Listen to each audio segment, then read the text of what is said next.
Hello student, welcome at the Gurukul institute online platform. हम बात कर रहे हैं आरआईएमसी का मैथमेटिक्स की जो इंपॉर्टेंट क्वेश्चन की सीरीज है उसके अंदर। आज ये क्लास नंबर 4 है। 4 नंबर क्लास में आपका स्वागत है। और इस क्लास में हम लोग मैथ्स के बहुत इंपॉर्टेंट क्वेश्चन पढ़ेंगे।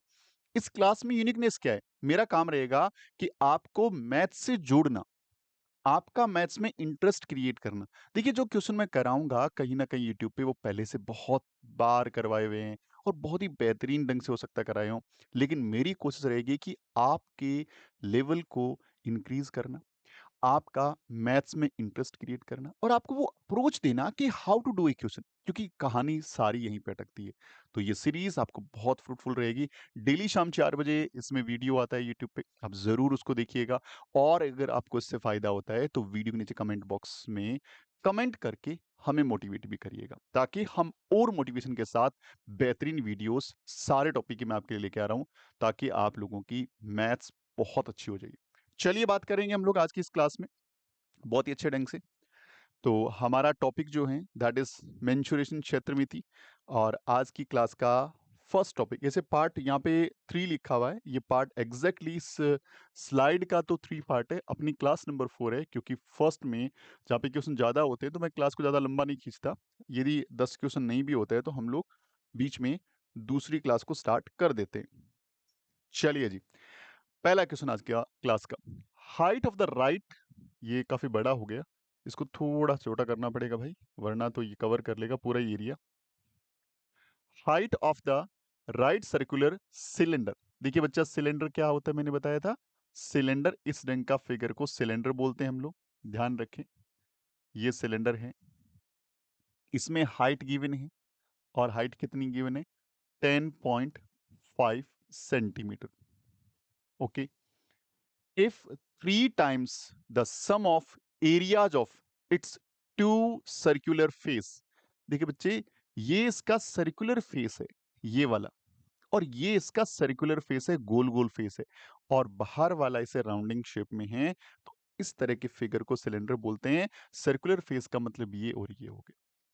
तो इसने बोला कि 3 times the sum of areas of two circular faces twice the area of covered surface area. Covered surface area मैंने बताया आपको कि सिलेंडर मान लीजिए इस रंग का है, ये टॉप और बॉटम एक जैसा नहीं है, अपन सपोज कर रहे हैं। तो ये वाला जो एरिया है ना, इसको बोलते हैं कवर्ड सरफेस एरिया, बाहर वाला एरिया। इसको टॉप एरिया, इसको बॉटम एरिया। टॉप में सर्कल बना हुआ है, गोल गोल बना हुआ है, तो उसको सर्कुलर एरिया बोलेंगे। और बॉटम के अंदर भी सेम सर्कल बना हुआ है, इसको सर्कुलर बोलेंगे। तो इस तरह से चीजों को समझते हुए हमें चलना है। चलिए जी, कोई दिक्कत वाली बात नहीं है। अब इसमें एक चीज है कि रेडियस इसने पूछा है, और रेडियस यहां से लेके यहां तक की लाइन को हम रेडियस बोलते हैं। ये इसने पूछा हुआ है, जैसा इसने बोला हुआ है वैसा हम चलते हैं और चीजों को बढ़िया ढंग से करते हैं। सबसे पहले क्या गिवन है इसमें? इसमें गिवन है हाइट ऑफ, इसमें क्या गिवन है? इसमें गिवन है height of cylinder. Height of cylinder given है, कितना गिवन है? 10.5 सेंटीमीटर गिवन है। अब इसने हमसे रेडियस पूछा है, रेडियस हमें निकालना है, रेडियस हमें पता नहीं है। और गिवन क्या है? तो मैं बोलूंगा A T Q. A T Q according to the question 3 times, क्या बोला? 3 times of sum of the areas of its two circular face. इसका एरिया, सर्कल का एरिया पाई आर स्क्वायर, इसका एरिया भी पाई आर स्क्वायर, और दोनों को add करेंगे तो 2 पाई आर स्क्वायर। तो 3 time of 2 pi r square, ये किसके इक्वल है बच्चे? ये इक्वल है ट्वाइस, ट्वाइस मन दो गुना होता है, 2 टाइम्स होता है, of the area of covered surface area. तो 2 time of 2 pi R H, ये इसके इक्वल है, क्योंकि 2 पाई आर एच यानी इसका कवर्ड सरफेस एरिया का फॉर्मूला क्या होता है? कवर्ड सरफेस एरिया का फॉर्मूला 2 पाई आर एच। नहीं याद है तो याद कर लो, इसका टीएसए का फॉर्मूला भी याद कर लो आप। 2 पाई आर और ब्रैकेट में एच प्लस आर, एच ये ले लो भाई। और इसका वॉल्यूम का फॉर्मूला आप याद रखेंगे, pi r square h. Pi r square h, ये फॉर्मूले आपके डेफिनेटली दिमाग में एकदम प्रिंट होने चाहिए। अब यहाँ पे जो कटता है वो काट दो। ये 2 से ये 2 कट गया, ये पाई से ये पाई कट गया, एक आर के स्क्वायर से ये आर कट गया। और अब यहाँ पे क्या बचा भाई? यहाँ पे एच, एच का वैल्यू दे ही रखा है, अपन लोग देखते हैं 3 आर इज इक्वल्स टू 2 बचा, और h का वैल्यू क्या गिवन है 10.5, पॉइंट को हटा देंगे, अपॉन में 10 आ जाएगा, 2 से कैंसिल आउट करेंगे 5 बार, 5 से कैसे करें 21 टाइम, और 3 से कैंसिल कर देंगे तो r का वैल्यू कितना आ गया 7 सेंटीमीटर आ गया। r का वैल्यू कितना आ गया 7 सेंटीमीटर आ गया। बहुत ही आसान सा क्वेश्चन था, बस मुझे फॉर्मूलाज को प्रॉपर ढंग से लिखना था और कैलकुलेशन पे प्रॉपरली ध्यान देना था। अब इस तरह के क्वेश्चन में आपका इंटरेस्ट कब क्रिएट होगा, जब आप इसको विजुअलाइज करेंगे, जब आप इस तरह के डायग्राम बनाएंगे, चीजों को समझेंगे। अच्छा, ये सिलेंडर का मतलब इस ढंग सा होता है, ये टॉप सर्कुलर एरिया है, बॉटम सर्कुलर एरिया है, ये CSA होता है। हर एक फिगर को आप इसको डेली लाइफ की चीजों से कोरिलेट करेंगे, पेन को आप सिलेंडर मान के कैलकुलेशन करेंगे, तो आपका इंटरेस्ट क्रिएट होगा। ये ध्यान रखना है, चीजें बहुत आसान होती है। हाँ, कैलकुलेशन कई बार इसमें बहुत लंबी लंबी चली जाती है, लेकिन आपको नंबर भी देके जाती है। यदि आप कैलकुलेशन बढ़िया से बनाते हैं तो आपके नंबर अच्छे ढंग से आ जाते हैं। चलिए अगला क्वेश्चन देखिए। नेक्स्ट क्वेश्चन क्या है, find the cost of plastering the inner surface area of well. Well मन होता है कुआं। रुपीज दे रखा है, ये रेट दे रखी है। If 21 metre deep and diameter of top is 6 metre. ये बोला कि ये मान लीजिए जमीन है और इसके अंदर एक हमने कुआं बनाया, और ये कुआं अंदर की तरफ है। यदि इसमें डेप्थ और यदि डायमीटर गिवन है, इसका मतलब ये सिलेंड्रिकल कुआं है। कैसा है, सिलेंड्रिकल वेल है, सिलेंड्रिकल कुआं है, ये जमीन के अंदर यहाँ पे बनाया मान लीजिए। अब यहाँ पे इसने बोला कि इसकी जो डेप्थ है ना, यहां से लेके यहां तक, वो 21 मीटर है, कोई दिक्कत नहीं है। और इसका जो डायमीटर है वो क्या दे रखा है 6 मीटर डायमीटर दे रखा है। तो पहले जो गिवन है उनकी बात कर लेते हैं। हम सॉल्यूशन में सबसे पहले क्या लिखेंगे, सबसे पहले हम लिखेंगे कि भैया क्या दे रखा है, डीप, या हम लोग बोल सकते हैं इसको, अच्छा इसको हम लोग डेप्थ, हाइट एक ही बात है। यदि ये सिलेंडर जमीन के ऊपर है, खड़ा है, तो ये हाइट हो गई। अच्छा, सिलेंडर में कई सारी चीजें हैं जहां पे कंफ्यूज नहीं होना आपको। सिलेंडर के जो सरफेस पे खड़ा है तो ये हाइट है, यदि ऐसे पड़ा है लेटा हुआ है तो उसकी लेंथ हो गई। वायर भी सिलेंड्रिकल होते हैं तो ये लेंथ हो गई, इसकी ध्यान रखना। और यदि जमीन के अंदर चला गया ये, तो इसकी वो हम लोग डेप्थ बोल देते हैं। क्या बोलते हैं, डेप्थ बोल देते हैं, याद रखना। तो ये हम लोग इसको हाइट से, या हम लोग बोल सकते हैं डीप, डेप्थ ऑफ वेल बोल सकते हैं। वेल कितना है भैया, वेल दे रखा है 21 मीटर। अच्छा, डायमीटर कितना गिवन है, इसका diameter given that is 6 metre. यदि डायमीटर 6 गिवन है तो रेडियस कैसे निकालेंगे, d/2 करके, 6/2 करके 3 मीटर। ओके, यहां तक की चीजें गिवन है। दूसरा, यहाँ पे प्लास्टरिंग का जो है, हम लोग जो प्लास्टरिंग कराएंगे, प्लास्टरिंग रेट क्या गिवन है, दैट इज 9.5 रुपी पर मीटर स्क्वायर, पर मीटर स्क्वायर। ओके, अब कराना कहाँ है, वेल में आप अंदर की तरफ कराना चाह रहे हैं, तो बच्चे याद रखना प्लास्टरिंग जो है वो अंदर की तरफ होगा। तो आपको सिर्फ है ना इसी सरफेस पे यहाँ पे प्लास्टरिंग कराना है, यहाँ पे कराना है, नीचे वाले बॉटम पे नहीं करना है। तो अल्टीमेटली मुझे किसका फॉर्मूला यूज करना पड़ेगा, CSA का फॉर्मूला यूज करना पड़ेगा। मुझे किसका फॉर्मूला, CSA का फॉर्मूला यूज करना पड़ेगा। तो मैं बोलूंगा, यदि मुझे प्लास्टरिंग यदि मुझे प्लास्टरिंग एरिया निकालना है, तो फॉर्मूला मुझे यूज करना पड़ेगा 2πRH, क्योंकि ये CSA ही है। तो 2 की जगह 2 रहेगा बेटा, पाई की जगह 22/7, R की जगह 3 और H की जगह 21। कैंसिल आउट हो गया 3 बार, 3 3 जा 9 और 9 2 जा 18। 18 को मल्टीप्लाई करना है 22 से, तो आप यहाँ से 18 2 जा 36, 18 2 जा 36, कैरी विद 3, अगेन 36 और 3 कितना हो गया 39 मीटर स्क्वायर। यानी ये टोटल जो इनर इसका एरिया है उसका वैल्यू कितना है 396। तो टोटल रेट कितना हो गया, हम बोलेंगे टोटल रेट। तो टोटल रेट या total cost, not rate, total cost कितना आएगा आपका। तो आप क्या करेंगे, 396 को मल्टीप्लाई किससे कर देंगे, जो इसकी रेट गिवन है 9.5, क्या गिवन है 9.5, पॉइंट को हटाएंगे, अपॉन में क्या आ जाएगा 10, 5 से कैंसिल कर दीजिए 19 टाइम, 5 से कैंसिल कर दीजिए 2 टाइम, और इसको 2 से कैंसिल कर दीजिए, ये 1 टाइम, ये 18 टाइम और ये 18 टाइम, 88 टाइम। 1 मिनट, ये हो गया 9 टाइम। 1 सेकंड रुकिएगा, इसको हटाना पड़ेगा हमें। हाँ हाँ, टोटल कॉस्ट आ गया, ये कितना था 396। कैंसिल आउट करेंगे, यहाँ 1 जा, यहाँ 9 जा और यहाँ 8 जा, 198। अब आपको 198 को मल्टीप्लाई किससे कर लेना है, 19 से। यदि आपको 19 का टेबल आता है तब तो कोई दिक्कत नहीं है, और नहीं आता है तो भाई आपको फिर करना पड़ेगा, कोई इलाज ही नहीं है। क्लियर है बच्चों?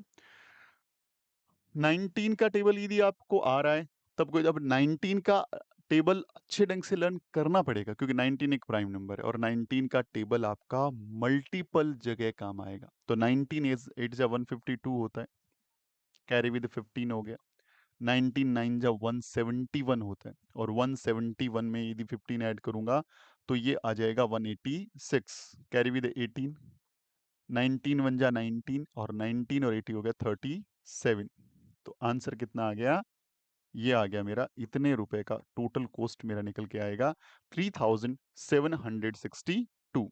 3762 ये मेरा टोटल कॉस्टिंग आ जाएगा। किसका, कि कितना खर्चा मेरा लगेगा, कितना कॉस्ट मेरा लगेगा इसको व्हील को प्लास्टरिंग कराने में। बस इतना आसान सा क्वेश्चन है। तो ऐसे ही क्वेश्चन आते हैं तो आपको प्रॉपर ढंग से बनाना है। ए cylindrical vessel open at the top, और इसका डायमीटर गिवन है, ऊपर से खुला हुआ है, हाइट गिवन है। Find the cost of tin plastering on the inside at the rate of 50 पैसा पर 100 स्क्वायर सेंटीमीटर। अब देखो, यहाँ पे स्टार्टिंग वाला पोर्शन मैं आपको दोबारा नहीं बताऊंगा, क्योंकि सेम चीज है तो तुरंत से मैं सॉल्यूशन करूंगा कि भैया इसमें क्या लगाना है। इसमें आपको 2 पाई RH का फॉर्मूला लगाना है और इससे कैलकुलेशन करनी है। 2 की जगह 2, पाई की जगह 22/7, आर की जगह कितना हो जाएगा, आर की जगह हाइट इसका 14 है, डायमीटर 10 है, तो ये 10 और हाइट आ गया इसका 14। ये तो टोटल एरिया आ गया जहां पे आप क्या करना चाह रहे हैं, जहां पे आप क्या करना चाह रहे हैं, टिन प्लास्टिंग कराना चाह रहे हैं इनसाइड। अब यहां पर तो कोई दिक्कत नहीं थी, सेम चीज थी, रिटर्न आपको गिवन पिछले वाले जैसा सेम सेम लिखना है। इसको जरा समझना पड़ेगा, क्या लिखा हुआ है 50 पैसा। अब पैसे को रुपए में चेंज करना हो तो 50/100 करना पड़ेगा, और पर 100 स्क्वायर सेंटीमीटर 100 सेंटीमीटर, तो भैया इसको पर 100 निकालने के लिए इसको 1/100 से क्या करना पड़ेगा, डिवाइड करना पड़ेगा। यानी 100 सेंटीमीटर का इतना पैसा है। अब इसको कैलकुलेट करना है और तुरंत से आंसर निकालना है। मेरे हिसाब से कोई दिक्कत ही नहीं है। 1 0 से 1 0, ये 1 0 से ये 1 0, और अपन कट करेंगे, 5 से कट जाएगा ये 20 बार, और अब हम लोग 2 से इसको कैंसिल आउट कर देते हैं, ये कट जाएगा 10 बार। 7 से कैंसिल कितनी बार हो गया, 2 बार, तो ये आ गया 44। 44/10 यानी 4 रुपए और 40 पैसे का टोटल खर्चा आएगा। टोटल खर्चा कितना आएगा, 4 रुपए 40 पैसे। आई होप कि आराम से आप चीजें कर पा रहे होंगे। दोनों क्वेश्चन आपस में सिमिलर थे, हमने थोड़ा सा इसमें जो था नया चेंजेस जो था ये पर 100 स्क्वायर सेंटीमीटर का वो हमने सीख लिया। अगला क्वेश्चन क्या बच्चों, a cube with edge of 9 centimetre immersed completely in a rectangular vessel containing water. If dimension of the base of the rectangular vessels are this, find the rise in the water level of the vessel. बहुत ही शानदार question है और बहुत ढंग से समझना है। एक कहानी यूं समझिए कि आपके पास एक ग्लास है, मान लीजिए, सपोज दैट इतना इसमें पानी भरा हुआ है, इतना इसमें पानी भरा हुआ है। अगर आप कोई भी पत्थर उठाएंगे, कोई भी स्टोन उठाएंगे और आप इसमें डालेंगे, स्टोन यहां था, इसको आपने जैसे ही, पहले पानी यहां तक है मान लीजिए, जैसे ही आपने इस पत्थर को उठा के यहां पे डाला, ऑब्वियस बात है ये पानी रेज करेगा। सर रेज कितना करेगा, उतना ही करेगा जितना पानी यहां से, जिस पानी का जो वॉल्यूम है ये कवर कर लेगा। भाई ये खुद अंदर जा रहा है तो खुद वो वॉल्यूम कवर करेगा, तो पानी को थोड़ा और वॉल्यूम इंक्रीज करना पड़ेगा। ये पानी सपोज दैट यहां से यहां पे आ गया, सपोज दैट यहां से यहां पर आ गया, ये इतना पानी मान लीजिए रेज हो गया। अब आपको अच्छे ढंग से पता है कि ये इतना जो पानी है, इतना जो वाटर है वो रेज हुआ है, लेकिन किसकी वजह से हुआ है? इन भाई साहब की वजह से हुआ है। अब ये जब अंदर आए तभी तो हुआ। इन्होंने इतना स्पेस क्या कर लिया? कवर कर लिया। इतना स्पेस क्या कर लिया? कवर कर लिया। ये कंपेयर या हम लोग क्या क्या बोलेंगे? हम इतना बोल सकते हैं कि ये रेड वाले का जो वॉल्यूम है ना, volume of red, red colour का जो वॉल्यूम है, इक्वल्स टू ये volume of stone. Volume of stone हम बोल सकते हैं भैया, स्टोन के बराबर है। इतनी तो सिंपल सी कहानी है, समझ में आनी चाहिए। भाई यदि ये पत्थर थोड़ा बड़ा होता, इतना बड़ा होता, तो पानी थोड़ा और ऊपर चला जाता। छोटू सा होता इतना सा, तो हो सकता है पानी थोड़ा नीचे रहता। सिंपल सी कहानी है, हर आदमी समझ सकता है। मैथ्स इसको आए चाहे ना आए, कोई फर्क नहीं पड़ता, समझ सकते हैं। इसी कहानी को हमें अप्लाई करना है इस क्वेश्चन में। अगर आपको बेसिक समझ में आ रहा है तो 100% बहुत ही इंटरेस्टिंग क्वेश्चन है, मजा आएगा आपको। एक cube with edge of 9 centimetre. तो सबसे पहले जो गिवन है तो बोलेंगे edge of cube, edge of cube that is 9 centimetre. Immersed मतलब डुबाया जाता है पूरी तरह से। Rectangular vessel containing water. आप ये सपोज करिए, ये एक रेक्टेंगुलर वेसल है जिसके अंदर कुछ पानी पहले से अवेलेबल है। कुछ पानी पहले से अवेलेबल हैं, और मैं सपोज दैट पानी को बना देता हूं। सपोज दैट पानी जो है यहां तक मान लीजिए पानी पहले से अवेलेबल है, इसमें इतना पानी पहले से भरा हुआ है। जितना पानी भरा हुआ उससे में कोई वैसे मतलब नहीं है, डायरेक्टली इनडायरेक्टली उससे कुछ करना नहीं है।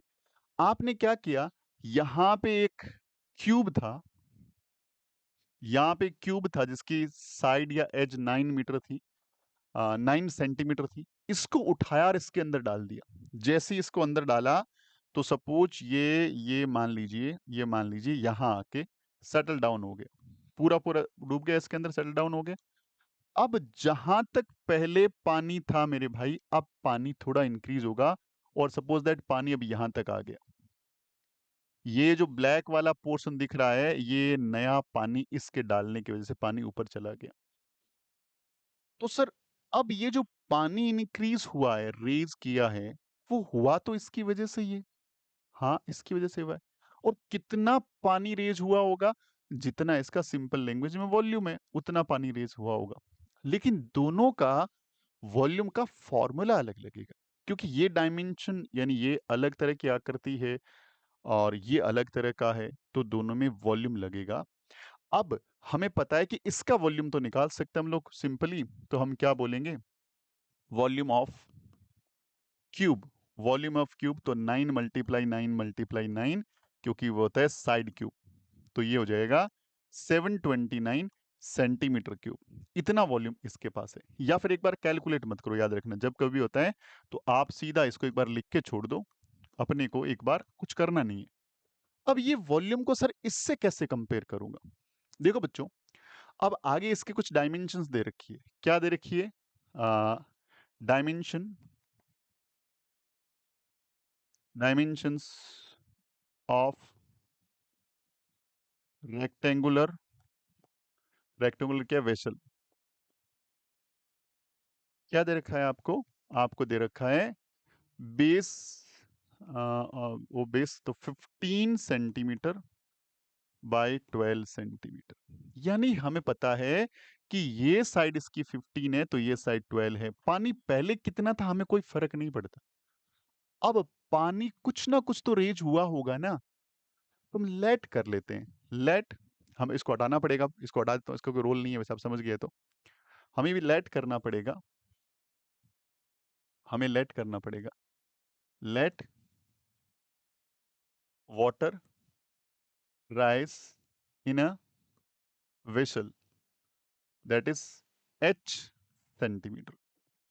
कितना राइज किया? h centimetre. तो ATQ according to the question, अब जो आपके रेक्टेंगुलर वेसल है उसका वॉल्यूम क्या है? तो volume of vessel is equals to volume of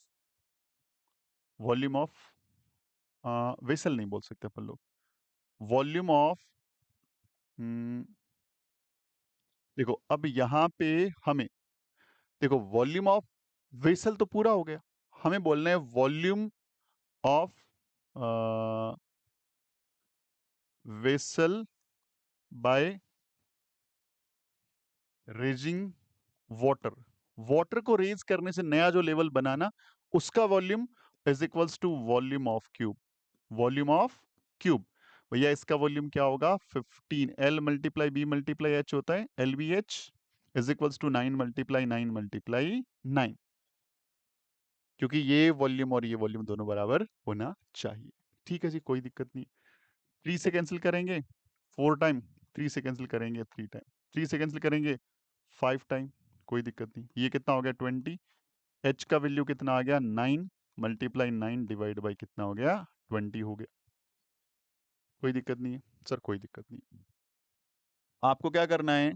आपको अभी या तो इसको 81 बाई 20 लिख दो, या आप 81 में पहले 2 का डिवाइड लगा देंगे तो ये आ जाएगा 40.5।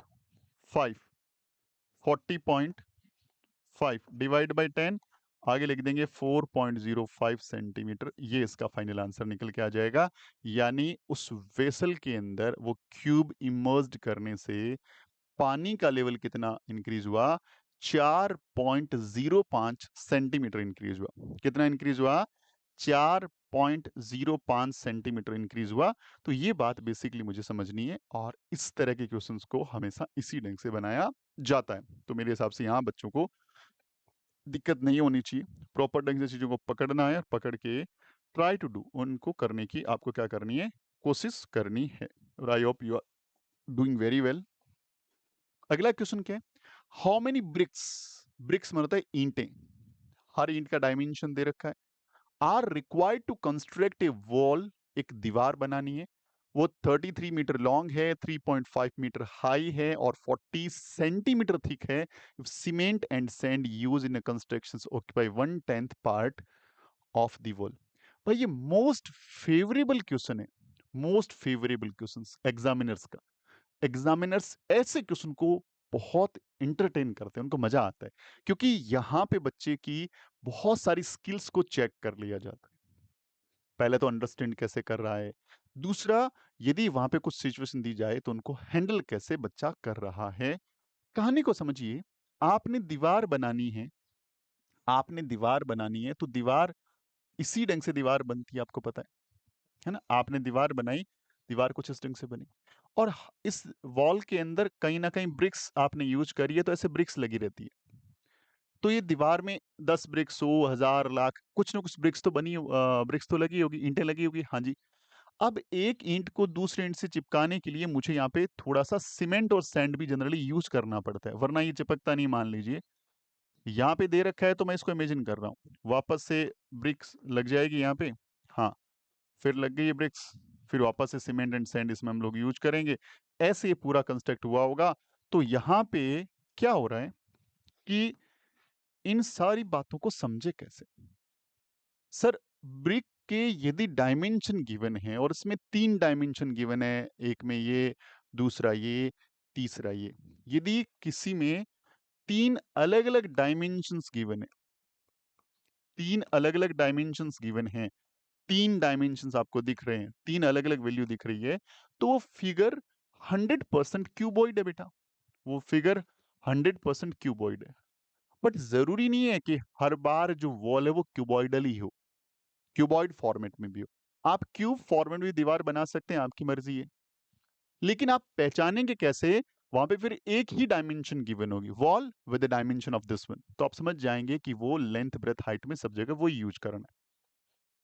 आप सिलेंड्रिकल वॉल भी बना सकते हैं, पिलर तैयार करते हैं सिलेंड्रिकल, तो वहां पे हाइट और आपको रेडियस या डायमीटर गिवन होगा, या रेडियस डायमीटर नहीं देकर के सरकमफेरेंस दे देगा, या टॉप का एरिया दे देगा।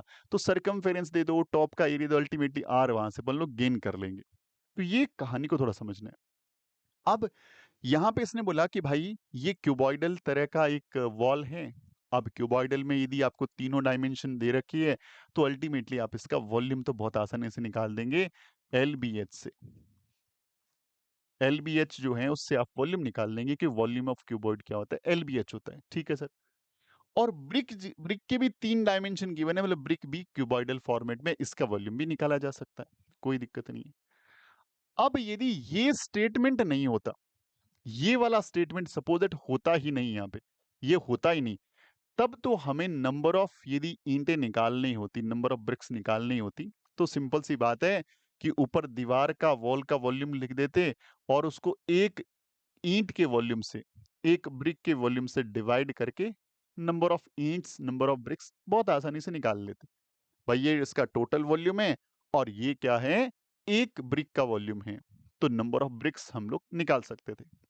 लेकिन इसने थोड़ा सा ट्विस्ट लेके आया इस कहानी में। इसने बोला कि सर, जितना इसका वॉल्यूम है उसका 1/10 पार्ट, 1/10 पार्ट, समझिएगा इस फ्रैक्शन को, 1/10 फ्रैक्शन को ढंग से समझिएगा। फ्रैक्शन बड़ा इंटरेस्टिंग टॉपिक है, जब फ्रैक्शन पढ़ेंगे बहुत मजा आएगा। फ्रैक्शन, रेशो, ये इंटरेस्टिंग टॉपिक होते हैं, बहुत मजा आता है। हर टॉपिक में ये घुस जाते हैं आकर के, और यदि वो आपने बहुत अच्छे से आनंद लेके पढ़ा है तो इन चीजों को बहुत एंजॉय करते हैं। 1/10 का मतलब ये हुआ बच्चे कि अगर दीवार के उस वॉल के टोटल वॉल्यूम 10 है, तो 10 में से एक हिस्सा, 10 हिस्से मान लो, वॉल्यूम के 10 हिस्से हैं, एक हिस्से में केवल और केवल सीमेंट और सैंड है, यानी मिट्टी डाली हुई है, सीमेंट डाली हुई है। इतनी जगह थोड़ा थोड़ा करके, ये ना, ये थोड़ा थोड़ा थोड़ा थोड़ा करके इसने लगभग इसका 10वां हिस्सा, 1/10 पार्ट भर लिया। अब मुझे ये तो निकालना ही नहीं था कि भाई सैंड ने कितना भरा या सीमेंट ने कितना भरा। मुझे तो उससे मतलब है कि फिर यहाँ पे ब्रिक्स ने कितना हिस्सा कवर किया। तो इस फ्रैक्शन को ध्यान से समझिएगा। 10 में से एक हिस्सा, 10 में से 1 पार्ट यदि सीमेंट और सैंड ने ऑक्यूपाई किया, तो 10 में से एक पार्ट कर लिया, तो 9/10 पार्ट ये किसने ऑक्यूपाई कर लिया? सर ये तो 100% ब्रिक्स ने ही ऑक्यूपाई किया होगा। 9/10 पार्ट, 9/10 पार्ट किसने ऑक्यूपाई किया होगा? आपकी ब्रिक्स ने ही ऑक्यूपाई किया होगा। तो वॉल्यूम हम निकालेंगे वॉल का और उसको मल्टीप्लाई किससे करेंगे? 9/10 से, क्योंकि एक हिस्से को हमें अलग करना पड़ेगा, क्योंकि उस हिस्से में ब्रिक नहीं लगी हुई, तो हम उसको कैलकुलेशन में काम नहीं ले सकते, क्योंकि वहां पे सैंड और सीमेंट लगा हुआ है। तो इस बात को बस समझना था। अब आप समझ चुके हैं। अब मैं आपको प्रॉपर इसको कैलकुलेट करके दिखाता हूं कि कैसे इस क्वेश्चन को करना है। यदि आपका कॉन्सेप्ट आपके दिमाग में बन गया है, चीजें आपके दिमाग में बन गई है, तो हम इस क्वेश्चन को कर लेते हैं। कॉपी और पेन निकाल लीजिए आप, और उसके अंदर आप लिख लीजिए मेरे साथ साथ। बहुत बढ़िया ढंग से आप लिखेंगे तो जितना ज्यादा सीखेंगे। सोल्यूशन करते हैं भाई। हाँ, क्या है? हम बोलेंगे dimension, dimension of brick, that is 22 centimetre multiply 10 centimetre multiply 7 centimetre.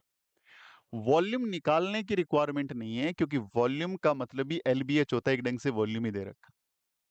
और अब हम लोग अगेन लिखेंगे डायमेंशन ऑफ हमारा जो है वॉल, ये कितना है? ये 33 metre multiply 3.5 metre and 40 centimetre.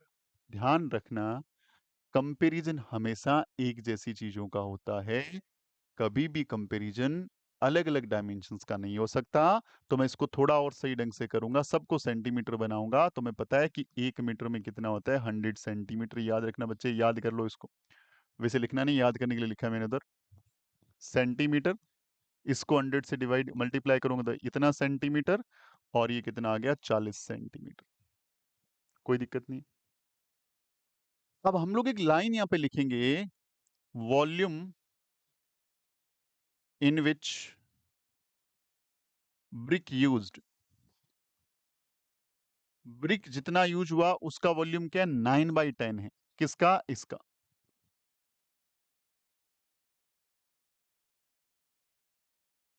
इतना वॉल्यूम है जिसमें ब्रिक लगी हुई है। अब यहां पे लिखेंगे number of brick, number of BRICS, या इसको एन बोल देंगे, मल्टीप्लाई एक ब्रिक का वॉल्यूम कितना है? 22 multiply 10 multiply by 7 is equals to, इसका वॉल्यूम कितना है 9/10 मल्टीप्लाई 3300 मल्टीप्लाई 350 और मल्टीप्लाई बाय 40। कोई दिक्कत नहीं। अब कैंसिल आउट होता है, उनको करना स्टार्ट करो। देखो, एक जीरो से एक जीरो, ये एक जीरो से ये एक जीरो, 11 से 3 बार, 11 से 2 बार, 7 से कट गया ये 50 बार 50 टाइम, और 2 से काट देंगे हम इसको, ये कट जाएगा 20 बार। ये कितना हो गया बेटा जी? ये 27, तो लिख दो आगे 27। ये 2 5 10, एक जीरो लगा दो, और 2 जीरो ये रहा। टोटल नंबर ऑफ ब्रिक्स कितनी आ गई? 27,000 ब्रिक्स क्या होगी? रिक्वायर्ड रहेगी। 27,000 ब्रिक्स क्या होगी? रिक्वायर्ड रहेगी। इतनी ब्रिक्स आपको वहां पे यूटिलाइज करनी होगी। किसमें? उस वॉल में। क्योंकि आपने 9/10 को कैलकुलेशन में लेना है, ध्यान रखना 9/10 को। और क्यों लेना है? क्योंकि 1/10 पार्ट जो है वो ऑक्यूपाई किससे हो रहा है?